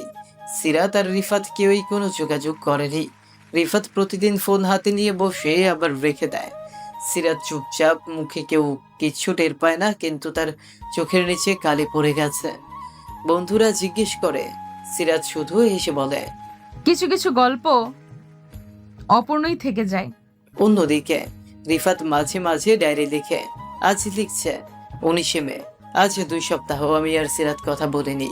সে আমার উপর বিশ্বাস হারিয়েছে, অথচ আমি আমার সবটা দিয়েছিলাম। যদিও বলতো তোমায় বিশ্বাস করি না, আমি প্রমাণ দিতাম।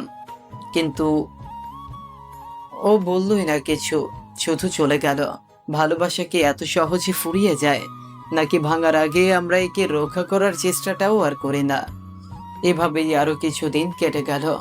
আজ বিশ্ববিদ্যালয়ের শেষ ক্লাস, সবাই ব্যস্ত ছবি তোলায়। স্যারের হাতে ফুল দিচ্ছে, সিরাত এক কোণে দাঁড়িয়ে চুপচাপ। রিফাত তাকে দেখে কিন্তু কাছে যায় না। তাদের মাঝে আজ শুধুই নীরবতা, না বলা হাজার কথা নিয়ে গড়া এক শূন্যতা। হঠাৎ হস্টেলের দিকে হাঁটা দেয় সিরাত, হাতে একটা খাম। রিফাত একটু দূরে দাঁড়িয়ে দেখে তার নাম লেখা সেই খামের ওপর। সে ছুটে যায় না, সে জানে সিরাত বুঝে গেছে সে আসছে না। সেই রাতে রিফাত খামটা খোলে, চিঠিতে লেখা, রিফাত, হয়তো তোমার কাছ থেকে দূরে যাওয়াটাই আমার সবচেয়ে কষ্টের সিদ্ধান্ত ছিল, কিন্তু আমি নিজের ভেতরে ভয়কে জয় করতে পারিনি। তোমাকে ভালোবেসেছি, খুব সত্যিই ভালোবেসেছি, কিন্তু আমার ভালোবাসায় সন্দেহ ঢুকেছে, কারণ আমি নিজেকে বিশ্বাস করতে শিখিনি। তোমাকে ছোট করে দেখিনি কখনো, কিন্তু এতটাই বড় করে দেখেছি যে নিজেকে তোমার উপযুক্ত মনে করিনি। হয়তো তুমি কাউকে পাবে যে তোমাকে শুধু ভালোবাসবে না, বুঝবেও। আর আমি আমি হয়তো একদিন বৃষ্টি নামলে ছাতার নিচে দাঁড়িয়ে থাকবো আর মনে করব একদিন কেউ বলেছিল বই ভালোবাসলে বইও ভালোবাসে। রিফাত বারান্দায় দাঁড়িয়ে থাকে, হাতে সেই চিঠি, চোখে জল নেই, শুধু ঠোঁটে একটা তিক্ত হাসি। চারপাশে বৃষ্টি পড়ছে, কিন্তু এখন সে আর কারোর জন্য ছাতা বাড়িয়ে দেয় না। ফ্ল্যাশব্যাক শেষ, বাস্তবে রিফাত কখন ঘুমিয়ে যায় নিজেও জান না। পরদিন রিফাত যথারীতি সময় মতো অফিস আসে। আজ তার প্রেজেন্টেশন আছে এক বড় ক্লায়েন্টের সামনে। সে মাথা নিচু করে কাজ করছে। সহকর্মীরা বলছে ছেলেটা সিরিয়াস। তার মধ্যে কেমন একটা অভিজাত নীরবতা। সিরাত দূর থেকে তাকিয়ে দেখছিল, হঠাৎ তার মনে পড়ে গেল সেই দিনটার কথা, যেদিন রিফাত তাকে এক হাতে ছাতা ধরে বৃষ্টির ভেতর বাড়িতে পৌঁছে দিয়েছিল।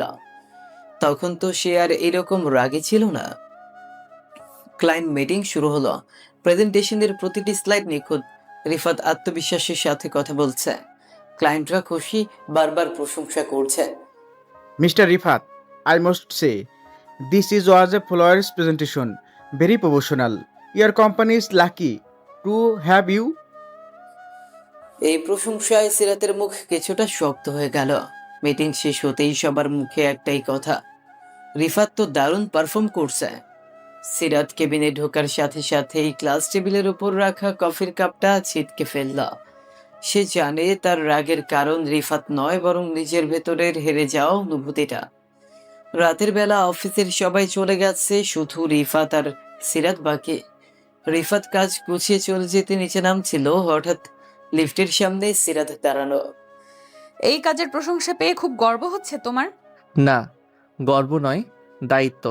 কাজের প্রশংসা মানে দায়িত্বটা ঠিকঠাক পালন করছি। তুমি কি এখনো মনে করো তুমি নির্দোষ?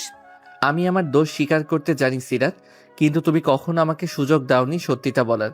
শুধু রাগে হটকারিতায় সম্পর্কটাকে শেষ করে দিয়েছিলে। তুমি আমার পাশে থাকলে আমি হয়তো আজ অন্যরকম হতাম রিফাত।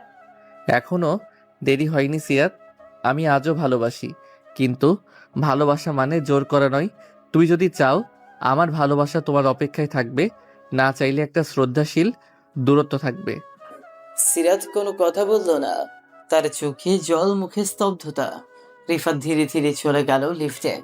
রাত গভীর, সিরাত একা কেবিনে বসে কাজের ফাইলে চোখ নেই, কেবল একটাই প্রশ্ন বারবার মনে আসছে, রিফাত কি ফিরে আসবে, নাকি সে শুধু দায়িত্ব পালন করে চলে যাবে সব ভালোবাসা রেখে।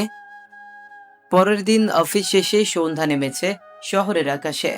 অফিস বিল্ডিং এর চারপাশে আলোর জোছনা, কিন্তু তবুও কেমন যেন একটা শূন্যতা। সিরাত কেবিনে একা বসেছিল। কাজের চাপে অফিসে থাকতেই হলো বাড়তি কিছুক্ষণ। বাইরে তখন বৃষ্টি থেমে গেছে, রাস্তা ভিজে চকচক করছে। ক্লান্ত দিকে ঘড়ির চোখে তাকিয়ে দেখে রাত 8:45। হালকা করে একটা নিঃশ্বাস ছেড়ে সে ল্যাপটপ বন্ধ করে ফেললো। ব্যাগ কাঁধে ঝুলিয়ে ধীরে ধীরে নেমে গেল নিচে পার্কিং এরিয়ায়। ওপরে লিফটে নামতে নামতে একটা ফোন কলে ব্যস্ত হয়ে পড়ে। জি স্যার, প্রেজেন্টেশনের সব ফাইনাল ডকুমেন্ট আমি কাল সকালেই মেল করে দিব। হ্যাঁ, ক্লায়েন্টদের সব চাহিদা মিলিয়ে দেখেছি। হেডফোনে কথা বলতে বলতে পার্কিং লটের দিকে হেঁটে যাচ্ছিল সিরাত। চারপাশে নির্জন, শুধু বাতির টিমটিমে আলো। ঠিক তখনই পেছন দিক থেকে একটা গা শিউরে ওঠা আওয়াজ। অফিসটা অনেক রাত পর্যন্ত চালান তো ম্যাডাম? সিরাত থেমে গেল, গলায় চিন্তিত ভঙ্গি। ঘাড় ঘুরিয়ে দেখলো 3জন অচেনা যুবক তার পেছনে দাঁড়িয়ে আছে। একজনের হাতে হেলমেট, আরেকজন সিগারেট টানছিল। চেহারায় স্পষ্ট হিংস্রতা, চোখে অসুস্থ রাগ। আপনারা কে, এখানে কি করছেন? আমার ভাইকে আপনি অফিস থেকে বের করে দিয়েছেন। তার বাচ্চা আছে, সংসার আছে। আপনি কিছু না জেনে রিপোর্টের ওপর ভরসা করে তাকে বরখাস্ত করেছেন। আজ তার বদলা নেব। সিরাত ব্যাগটা শক্ত করে চেপে ধরে, পা করে পিছিয়ে যায়, কিন্তু দেয়াল পেছনে। হাত কাঁপছে, মুখ ফ্যাকাশে। সে ব্যাগ পকেট থেকে ফোনটা বের করার চেষ্টা করছিল, তখনই একজন ঝাঁপিয়ে পড়ে ওর ফোনটা ফেলে দেয় মাটিতে। স্ক্রিন ভেঙে যায়। সিরাতের মুখ দিয়ে বেরিয়ে আসে চাপা চিৎকার। হেল্প, কেউ আছেন? কিন্তু এত রাতে অফিস ফ্লোর পুরো ফাঁকা না, নিচে শুধু সিকিউরিটি চেকপোস্ট, তাও অনেকটা দূরে। একজন ওর হাত চেপে ধরে বলল, চেঁচালিয়ে আরো খারাপ হবে, চুপ করে থাকো। হঠাৎ করে একটা শব্দ, একটা বাইকের পিকট ব্রেক। সিরাতের ঘোলাটে চোখের সামনে একটা ছায়া মূর্তি এসে দাঁড়ায়। বাইকের হেলমেট খুলে সেই ছেলেটার সামনে আসে রিফাতের। হাত ছাড়ো। কেউ মেয়েদের ভয় দেখায় এভাবে? হেডলাইন বানাতে চাও কাগজে? তুই কে? হ্যাঁ, আমাদের ব্যাপারে নাক গলাবি না। আমি সেই লোক যার গায়ে হাত দিলে ভাঙা হাত আর হাসপাতালে রাত দুটোই ফ্রি। লোকগুলো বুঝে ওঠার আগেই রিফাত ঝাঁপিয়ে পড়ে। প্রথম ছেলেটার গালে একটা ঘুষিয়ে ছিটকে পড়ে। তৃতীয় জন ঘাড়ে হাত তুলে মারতে যায়। রিফাত নিচু হয়ে তার পা ধরে মাটিতে ফেলে দেয়। তৃতীয় জন ছুরি বের করতে গিয়েও পারে না, ততক্ষণে সে অচেতন। সিরাত স্তব্ধ, ঠকঠক করে কাঁপছে, চোখে অশ্রু, গায়ে ছেঁড়া ওড়না। সে হেঁটে গিয়ে রিফাতের বুকে পড়ে কান্না শুরু করে। তুমি তুমি এলে কেন রিফাত? আপনার ফোন বন্ধ পেয়ে বুঝেছিলাম কিছু একটা হয়েছে। আমি চলে এলাম। আমি জানি আপনি যতই শক্ত হন না কেন, দিন শেষে আপনি একটা মেয়ে। আর আপনি কষ্ট পেলে আমি নিজেকে ক্ষমা করতে পারবো না। তুমি ভেবেছিলে তুমি বদলে গেছো, তুমি ঠান্ডা হয়ে গেছো, কিন্তু আজ বুঝলাম তুমি শুধু পরিণত হয়েছো, ভালোবাসা হারাওনি। রিফাত তার কোট দিয়ে সিরাতের কাঁধে ঢেকে দেয়। তার চোখে তখন জলজলে সাহস আর প্রশ্রয়। তারা একসাথে সিকিউরিটিকে ডাক দেয়। পুলিশে খবর যায়, অপরাধীরা ধরা পড়ে। তবে সেই দিন রাতটা তাদের সম্পর্কের জন্য একটা একটা মূল। সিরাত প্রথমে ভাঙা চোখে রিফাতকে দেখে, তাকে একটা আশ্রয় মনে হয়, একটা শান্ত বিশ্বাস। চলেন ম্যাম, আপনাকে বাড়ি পৌঁছে দেই। আজ শুধু বস না, একজন মানুষ হয়ে আপনার পাশে দাঁড়াতে চাই। আর আমি আজ শুধু একজন কর্মী নয়, একজন মানুষকে নতুন করে চিনেছি, যে ভালোবাসা হারায়নি, শুধু অপেক্ষায় ছিল। সেই রাতের বৃষ্টি যেন আবার ফিরে এলো, কিন্তু এবার ছাতা ধরেছিল রিফাত, আর সিরাত তাকে চোখের জলে ভিজতে দিল না। সেই রাতের পরদিন সকালে অফিসের করিডোরে সবাই যার যার ডেস্কে কাজে মনোযোগী। রিফাত যথারীতি সময়ের আগে অফিস চলে এসেছে। ডেস্কে বসে মন দিয়ে রিপোর্ট যাচাই করছে। চোখে ঘুম নেই, কিন্তু মন ফুরফুরে। বড্ড অন্যরকম একটা অনুভূতি কাজ করছে ওর ভেতরে, কি যেন ঘটেছে আগের রাতে, যার প্রভাব এখনো বুকের ভেতর টকবক করছে। তবে যেটা রিফাত টের পায়নি সেটা হলো আজ সিরাতও এসেছে কিছুটা আগে ভাগেই। সে তার কেবিনের জানলার ফাঁক দিয়ে চুপচাপ তাকিয়ে আছে রিফাতের দিকে। চোখে আর সেই আগুন নেই, আজ তার চোখে দ্বিধা, নরম একটা কুয়াশা, যেন কিছু একটা বোঝার চেষ্টা করছে এই ছেলেটা কিভাবে এতটা বদলালো। সে যে একদিন কেঁদে বেরিয়েছিল এই রিফাতের জন্য, আজ সেই রিফাত তাকেই চোখ মেলে আগলে রাখছে। বেলা 11টা। সিরাত নিজেই ফোন করে রিফাতকে কেবিনে ডাকলেন। আপনি ডেকেছেন ম্যাম? হ্যাঁ, এই ফাইলটা রিভিউ করে দিও। আর তোমার গতকালকের ক্লায়েন্ট ইমেলটা আমি পড়েছি, ভালো হ্যান্ডেল করেছো। ধন্যবাদ ম্যাম। এই প্রথম সিরাতের কণ্ঠে কোনো রাগ বা খোঁচা ছিল না, একটা নরম সুর, যেন ইচ্ছে করেই সে রিফাতকে অপমান নয় উৎসাহ দিতে চাইছে।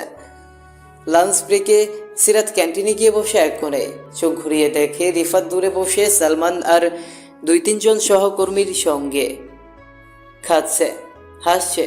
তার চোখে আবারও সেই পুরনো স্মৃতি ভেসে ওঠে, যখন রিফাত তার জন্য খাওয়া দাওয়া ভুলে যেত, ছোট্ট জিনিসে খুশি করতো তাকে। তখনই সে নিচের অজান্তেই চাপা দীর্ঘশ্বাস ফেলে। সেদিন বিকেলে রিফাত যখন একা করিডোর দিয়ে যাচ্ছে, পেছন থেকে সিরাত ডাক দেয়। রিফাত, একটা কথা বলবো? জি বলুন ম্যাম। আজ কেমন আছো তুমি? ভালোই, কাজ আর আপনার নির্দেশ এই দুই নিয়েই বেঁচে আছি। সব সময় এত পেশাদার থাকতে হয় না, আমি চাই তুমি নিজেকে একটু হালকা করে ফেলো, সব বোঝা একা টানার দরকার নেই। রিফাত থমকে যায়, কথাটা যেন খুব সাধারণ ছিল কিন্তু হৃদয়ে ধাক্কা দিল। একটা সময় সেই মেয়েটার এমন কথার জন্য অপেক্ষা করতো, আজ সেটা শুনে নিচেই থমকে গেছে। রাতের বৃষ্টি, অফিস থেকে বের হচ্ছিল রিফাতের ছাতা হাতে, হঠাৎ পেছন থেকে একজোড়া পায়ের শব্দ। সিরাত একা ভিজতে ভিজতে নিচে নেমে এসেছে। একসাথে হাঁটবো? অবশ্যই, কিন্তু আপনি তো গাড়িতে। আজ ইচ্ছে করেই হেঁটে যাচ্ছি, কিছু কথা বলা দরকার। রাস্তায় হাঁটছে দুজন, ছাতার নিচে ঘন নীরবতা, বাইরে ভিজে রাস্তার মতোই যেন ভিজে আছে ভেতরটা। রিফাত, একটা কথা বলবো, সত্যি বলবে? কেন তুমি সেদিন আমাকে বাঁচাতে ছুটে এলে? কারণ আপনাকে এখনো আমার কেউ মনে হয়। আপনি ভুল বুঝে থাকলেও আমি আজও আপনাকে ভুলে যেতে পারিনি। ভালোবাসা তো সময়ের সাথে শেষ হয় না, বদলায়, বেড়ে যায়। সিরাতের চোখে জল চলে আসে, সে মুখ ফিরিয়ে নেয়, কিন্তু গলার কাঁপুনি রিফাত বুঝতেই পারে। আমি ভেবেছিলাম তুমি আমায় ঠকিয়েছিলে, কিন্তু আজ বুঝছি ঠকে গিয়েছিলাম আমি আমার ভুলের কারণে। ভুল ছিল আমাদের দুজনেরই। আমি হয়তো তোমার পাশে দাঁড়াতে পারিনি ঠিকভাবে, কিন্তু আজ আছি পাশে প্রতিটা মুহূর্তে। এইভাবে প্রতিদিন একটু একটু করে বদলে যেতে থাকে সিরাত। তার চোখে আজ আর রিফাত শেখ বিশ্বাসঘাতক না, সে একজন নির্ভরতার নাম। অফিসে এখন সিরাত আর কখনো রিফাতকে অন্যদের সামনে ছোট করে না, বরং 2-1 বার তাকে খোলাখুলি প্রশংসাও করে। একদিন হোয়াইট বোর্ডে সিরাতে লিখে ফেলে একটা meeting reminder, team meet with আমার রিফাত, সকাল 11টার সাথে। তার নিচে ছোট করে একটা স্মাইলি আঁকা থাকে। সহকর্মীরা চোখ কুচকে তাকায়, সালমান ফিসফিসিয়ে বলে, দুজনের মধ্যে কিছু চলছে না তো আবার? অফিসের এক মিটিং শেষে রিফাত যখন বের হয়ে যাচ্ছিল, তখন তার ফোনে একটা মেসেজ আসে। মেসেজটা সে পুরনো বন্ধু নুসরাতের। নুসরাত তার প্রাক্তন কলেজ ফ্রেন্ড, একজন খুব ভালো বন্ধু যাকে রিফাত অনেকদিন পর দেখেছে। নুসরাত, যার সাথে রিফাতের অনেক স্মৃতি ছিল, তাকে ফোনে কিছু ব্যক্তিগত বিষয়ে পরামর্শ দিব। তবে রিফাত কখনো ভুলে যায় যে সিরাত এইসব দেখবে। সে যখন মেসেজ পড়ে সে জানতেই পারে নুসরাতের ব্যক্তিগত জীবন নিয়ে কিছু সমস্যা হচ্ছে। রিফাত তার বন্ধুকে সাহায্য করতে চায় আর সিরাতের থেকে এই বিষয়ে কোনো গোপনীয়তা রাখতে চায় না, কিন্তু সে জানতো না সিরাত এরই মধ্যেই কিছু দেখে ফেলেছে, তবে ভিন্নভাবে। সিরাত তার কেবিনের জানলা দিয়ে রিফাতের দিকে তাকাচ্ছিল। রিফাত তখন ফোনে চ্যাট করছে, সেই চ্যাটের স্ক্রিন সিরাত দেখেছিল। এটা ছিল নুসরাতের মেসেজ। মেসেজগুলো ছিল একদম স্বাভাবিক, কিন্তু সিরাত যেটা দেখেছিল সেটা ছিল একটা ভুল। সে দেখেছিল, কেমন আছো, আমার পাশে থাকতে পারবে, এবং এরপরে রিফাতের মেসেজ ছিল, এটা তো বড় ব্যাপার না, তুমি জানো আমি সব সময় তোমার পাশেই আছি, এই কথাগুলোর মধ্যে সিরাত পুরোপুরি বিশ্বাস করেছিল। সে ভেবেছিল রিফাত আবার নুসরাতের প্রতি আগ্রহ দেখাচ্ছে, যা তার কাছে ছিল একেবারেই অগ্রহণযোগ্য। সিরাতের মনটা বিষিয়ে উঠল। তার মনে হলো এই মেয়ে, এই নুসরাত আবার তার রিফাতকে নিচের দিকে ফিরিয়ে আনতে যাচ্ছে। আর সে রিফাতের প্রেমিকা, সে তো এখন কেবল একটা দৃষ্টান্ত। তবে সিরাত কিছু বলল না, নিজের মনেই রাগ জমিয়ে ফেলল আর তাতে গা ভাসাতে থাকলো। 3 দিন পর অফিসের এক জটিল মিটিংয়ে রিফাত আর সিরাত দুজনেই অংশ নিচ্ছিল। তবে সিরাতের মনোযোগ ছিল একদম অন্যদিকে। সে মিটিংয়ের মাঝে একবারও রিফাতের দিকে চোখ তুলে তাকালো না। রিফাত অবশ্য বিষয়টি তেমন একটা বুঝতে পারেনি। তার মনে হচ্ছিল সিরাতের মেজাজ কিছুটা বদলেছে, কিন্তু সে মনে করেছিল হয়তো কিছু অফিসিয়াল কাজের চাপ।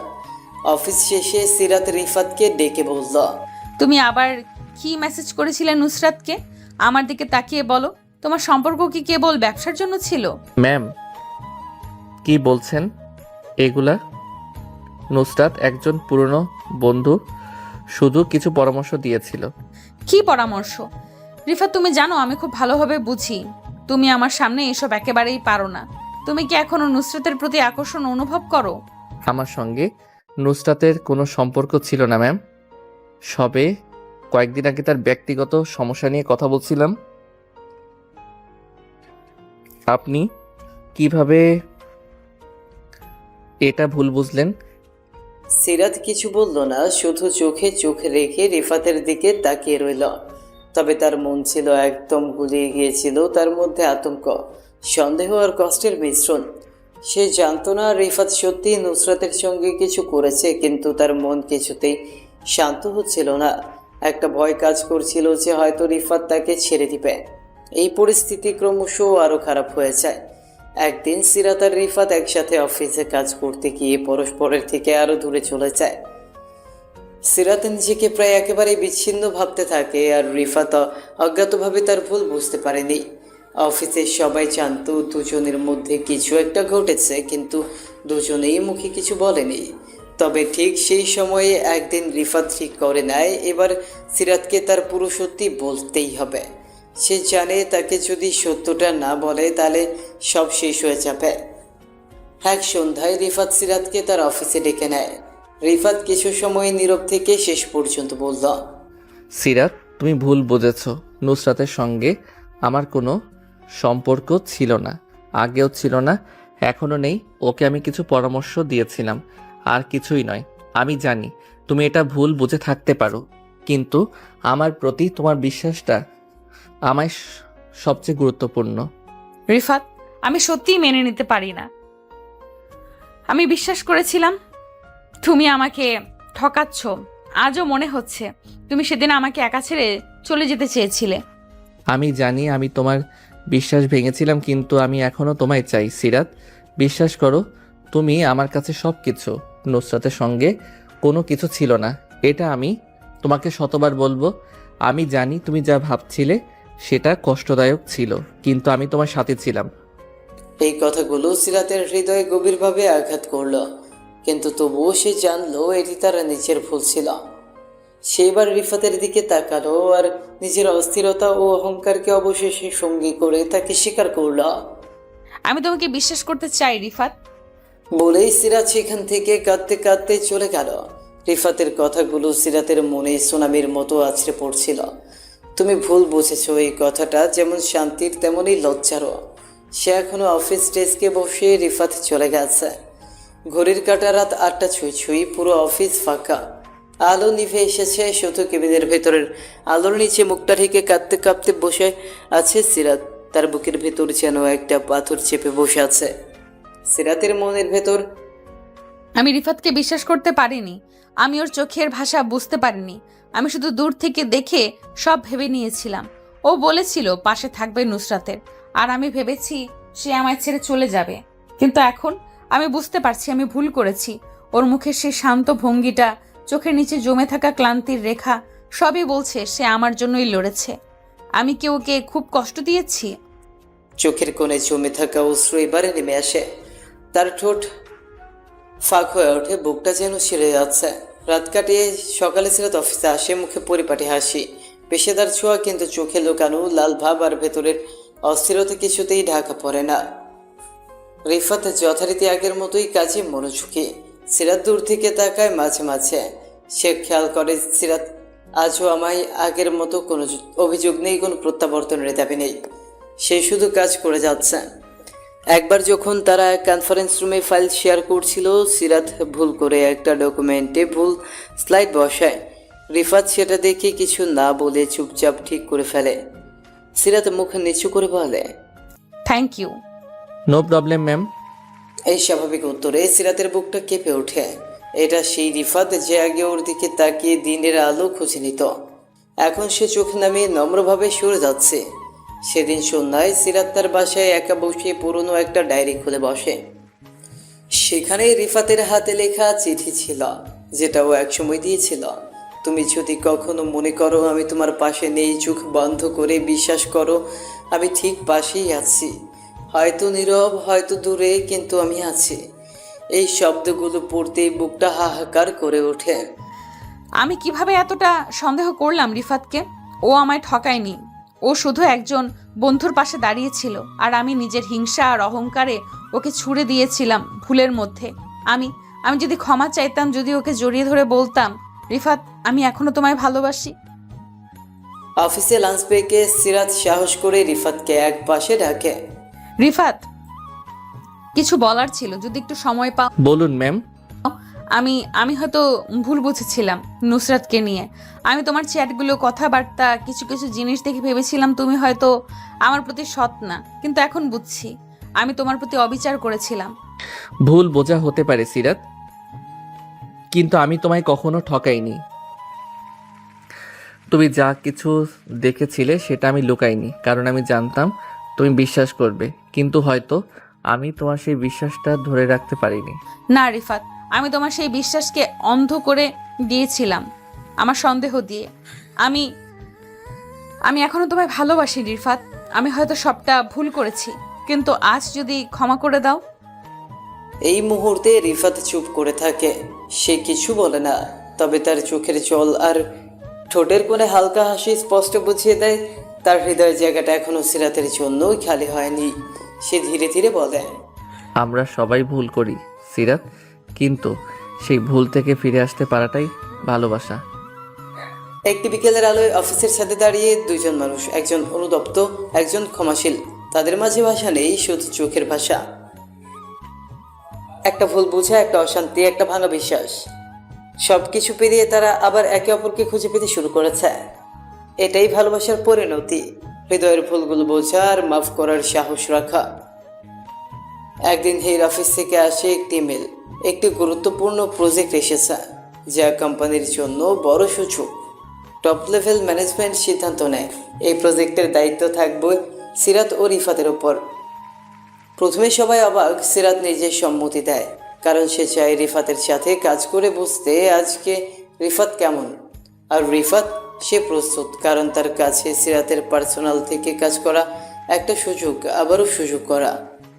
প্রজেক্ট শুরুর দিন একটি মিটিং রুমে বসে তারা দুজন। টেবিলে ছড়ানো ডকুমেন্টস, ল্যাপটপে টাইপের সময় শব্দ, মাঝে মাঝে চোখাচোখি, আবার দ্রুত মুখ ফিরিয়ে নেওয়া। এই ক্লায়েন্টটা একটু ডিটেল ওরিয়েন্টেড, আমাদের কিছুটা কৌশলী হতে হবে। আপনার সাথে কাজ করলে কৌশল আসবেই ম্যাম। রিফাত হাসি দিয়ে বলল। সিরাত মুখ লুকিয়ে হাসে। রিফাতের ঠোঁটের কোণে চিরচেনা হাসিটা ফিরে। একদিন কাজের চাপে লাঞ্চ করতে হয়নি। সন্ধ্যায় বের হতেই রিফাত দেখি সিরাতে একা কাজ করছে। ম্যাম আপনি খেয়েছেন?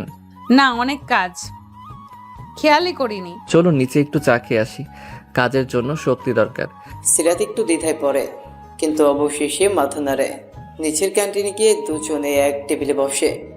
কথা হয় শুধুই কাজ নিয়ে, কিন্তু ভেতরে একটা স্বস্তি, কাছাকাছি থাকার, চোখে চোখ পড়লে যে শান্তি, সেটা আরও অস্বীকার করা যায় না। কয়েক সপ্তাহ পেরিয়ে গেছে। সহকর্মীরা লক্ষ্য করে আগের মতো আর সিরাত হুকুমের সুরে কথা বলে না। রিফাতের কাছে আরও কারণে খুদ ধরে না, বরং কোথায় কোথায় প্রশংসাও করে। একদিন এক মিটিং শেষে সিনিয়র ম্যানেজার বলেন, মিস সিরাত, রিফাতকে আপনি প্রজেক্টে এনেছিলেন। এটা বোধহয় খুব ভালো সিদ্ধান্ত ছিল। উনি কাজ বোঝেন, শুধু কাজ নয়, উনি মানুষ হিসেবেও ভারসাম্য জানেন। রিফাত দরজার বাইরে দাঁড়িয়েছিল, কথা শুনে মুখ ঘুরিয়ে চুপচাপ হেরে যায়। সিরাত এক সন্ধ্যায় ছাদে বসে সে ভাবছে, আমার রাগ, আমার অহংকার সব মিলিয়ে আমার সম্পর্কটাকে ধ্বংস করেছিলাম, কিন্তু রিফাত এখনো পেশাদারভাবে পাশে আছে। সে বদলায়নি, সে আজও সেই ভরসার মানুষ। আমি কি পারবো আরেকবার বিশ্বাস করতে ভালোবাসা আর কাজ দুটো একসাথে চলে? প্রজেক্ট সফলভাবে শেষ হয়, ক্লায়েন্ট খুশি, ম্যানেজমেন্ট প্রশংসা করে, অফিসে ছোট্ট একটা সেলিব্রেশন হয়। এক কোণে দাঁড়িয়ে সিরাত ও রিফাত।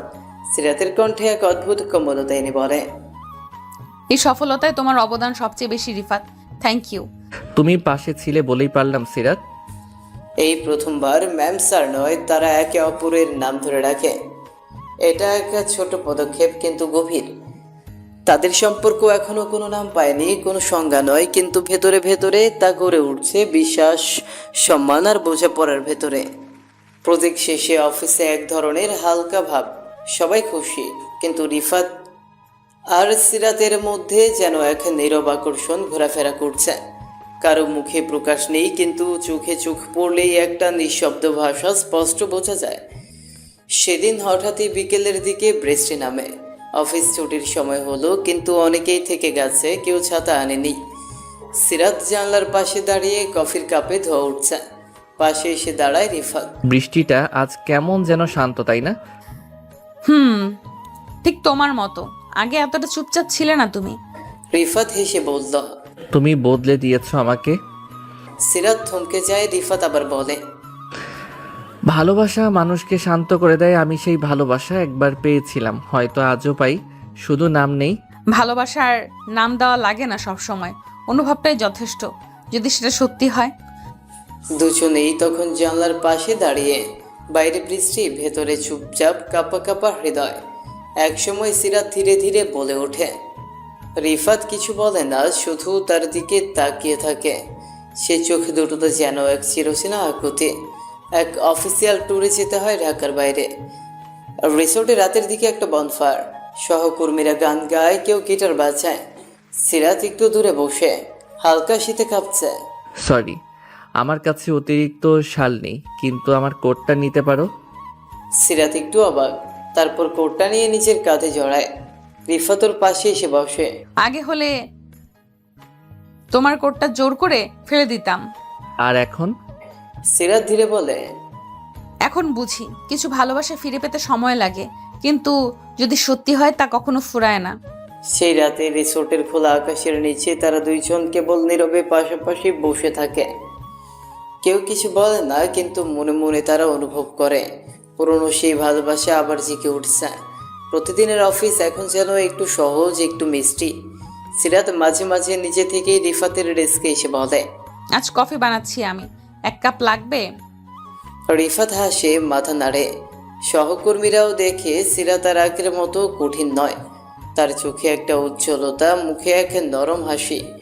একদিন লাঞ্চ ব্রেকে রিফাত বলে, এই নতুন সিরাতটাকে আমি আগে দেখিনি।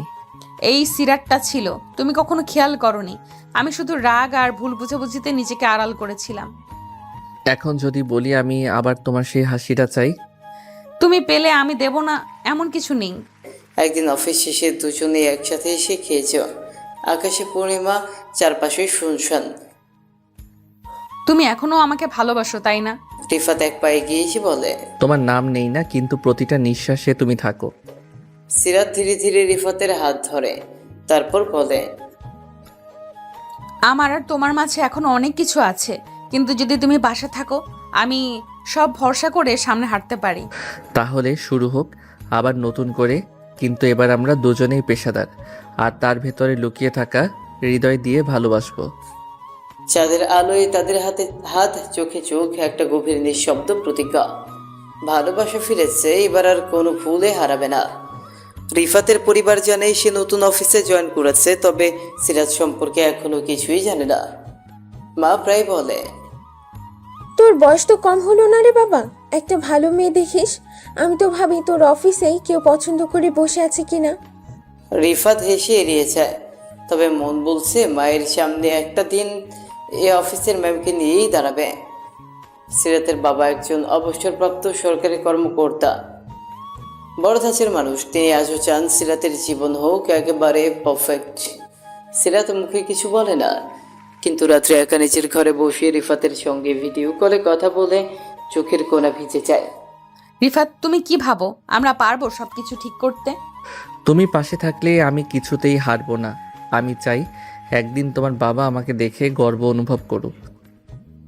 একদিন অফিস থেকে ছুটি নিয়ে রিফাত সিরাতকে নিচের বাসায় নিয়ে আসে। তেমন করে নয়, স্রেফ কলিগ পরিচয়, যেন এক পলকেই মা দেখে নিতে পারেন। মা প্রথমে সিরাতকে দেখে একটু কৌতূহলী, তারপর নিজের হাতে নাস্তা বানিয়ে আনেন।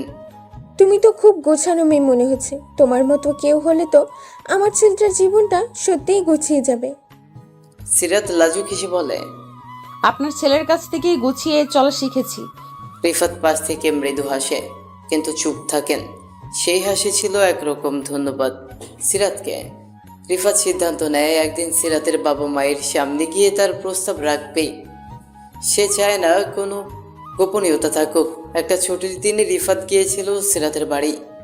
হাতে উপহার নয়, কেবল একজোড়া আত্মবিশ্বাস আর বিনয়ের ভাঁজ।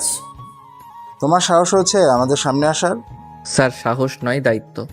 সিরাতের প্রতি আমার সম্মান, ভালোবাসা এবং ভবিষ্যতের প্রতিশ্রুতি আমাকে আপনার সামনে দাঁড়াতে বাধ্য করেছে। আমি চাই আপনি আমার কাজ, চরিত্র এবং সংকল্প দেখে আমাকে বিচার করুন, না যে অতীতের ভুলের ভিত্তিতে। সিরাত চুপচাপ দাঁড়িয়ে থাকে পাশে, চোখে পানি জমে কিন্তু একটাও ফোঁটা পড়ে না। বাবা থমকে যায়, রেগে ওঠেন না, তবে বলেন, সময়ের বিচার সময়ই করবে। তুমি যদি সত্যি সিরাতের পাশে থাকতে পারো সেটা আমার চোখেই ধরা পড়বে। এর পরের দিনগুলোতে সিরাতের মা রিফাতকে ডেকে ছোট ছোট কথা বলেন। পছন্দের খাবার কি, কেমন মানুষ সে, পরিবারের সবাই কেমন। আর রিফাত একনিষ্ঠভাবে প্রতিটি ছোট বড় পরীক্ষা সামলে নেয়। এক সন্ধ্যায় সিরাত বলে, তুমি জানো আমার মা এখন তোমার কথা শুনে হাসে, আর বাবা কড়াকড়ি করলেও চার কাপটা বাড়িয়ে দেন। তুমি থাকলেই সব সহজ হয়ে যায়। একটা বিকেলে দুই পরিবার একই ছাদে, রিফাত আর সিরাত পাশাপাশি বসা। দুই মা গল্প করছেন, দুই বাবা যেন আর চোখে একে অপরকে বিচার করছেন।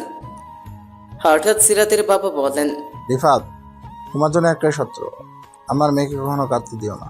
রিফাত উঠে দাঁড়িয়ে মাথা নিচু করে বলে, আমি কথা দিচ্ছি, চিরজীবন ওর চোখের জল আমি নিজের হাতে মুছে দেব। তাকে চোখ ভিজাতে দেব না কখনো। সিরাতের চোখে পানি, এবার সত্যিকার অর্থে ভালোবাসা। একদিন অফিস শেষে রিফাত সিরাতকে নিয়ে যায় ছাদের এক শান্ত কোণে। চারপাশে ছড়িয়ে পড়েছে বিকেলের নরম আলো, হালকা হাওয়া বইছে আর দূরের আকাশে ভেসে যাচ্ছে তুলোর মতো মেঘ। সেই মুহূর্তে রিফাত পকেট থেকে ছোট্ট একটা বক্স বের করে চুপচাপ হাঁটু গেড়ে বসে সে বলে, তুমি আমার জীবনে প্রথমে এসেছিলে ঝড় হয়ে, এখন হয়ে গেছো আশ্রয়। আমি চাই এই আশ্রয়টা চিরদিনের জন্য হোক। আমি কি তোমার সারা জীবনের পাশে থাকতে পারি? সিরাত কিছুক্ষণ চুপ থাকে, চোখে জমে থাকা জলের ফোঁটা একটুখানি কেঁপে ওঠে। তারপর খুব ধীরে বলে, তোমাকে হারিয়ে আমি বুঝেছি ভালোবাসা মানে কেবল ভালো লাগা না, মানে বিশ্বাস, সম্মান আর অপেক্ষা। তুমি সবটা ফিরিয়ে এনেছো। হ্যাঁ, আমি রাজি। সে হার মধ্যে যেন এক নিঃশব্দ বিস্ফোরণ ঘটে। নতুন করে ভালোবাসার জন্ম নিতে হয়। পরবর্তীতে দুই পরিবার একসাথে বসে, কেউ আর কোনো আপত্তি করে না। তুই যদি আমার মেয়েকে ভালো রাখিস, আমি তোর সবচেয়ে বড় আশীর্বাদ হয়ে থাকবো। রিফাত মাথা নিচু করে বলেন, আমি কথা দিচ্ছি, জীবনে যতটুকু পারি তাকে সুখী রাখবো। তার চোখে জল আসার আগে আমি পাশে থাকবো, হাত ধরে চুপচাপ। এরপর তাদের এঙ্গেজমেন্ট হয় ঘরোয়া আউটশপে। মেজির গন্ধ, হাসির শব্দ আর কণ্ঠে উচ্চারিত আশীর্বাদের মাঝে তাদের নতুন জীবন শুরু হতে চলেছে। অফিসে সিরাত আগের মতোই সিরিয়াস, কিন্তু পরে সে বদলে যায়। চা হাতে নিয়ে যখন রিফাতের পাশে বসে, তখন চোখে থাকে শান্তির রেখা।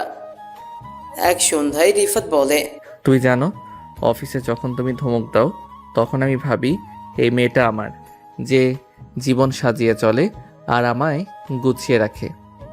সিরাত হাসে, একটু লজ্জা মিশে থাকে চোখে, বলে, আর যখন তুমি বাসায় এসে আমার কপালে হাত রাখো, আমি ভাবি তুমি সেই পুরনো রিফাত, আমার বডিগার্ড জামাই।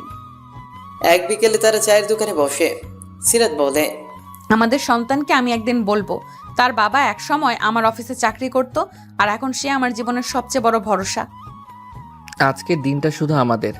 আমি চাই না তুমি অস্বস্তি বোধ করো। আমি তোমার পাশে আছি, যতটুকু তুমি চাও ঠিক ততটুকুই। তোমার হাতটা ঠিক যেমন ছিল তেমনই আছে, কিন্তু এখন তুমি শুধু আমার প্রেমিকা না, তুমি আমার স্ত্রী, আমার ঘরের সাথী। তুমি ঠিক আগের মতোই আছো, সম্মানজনক, নিরাপদ।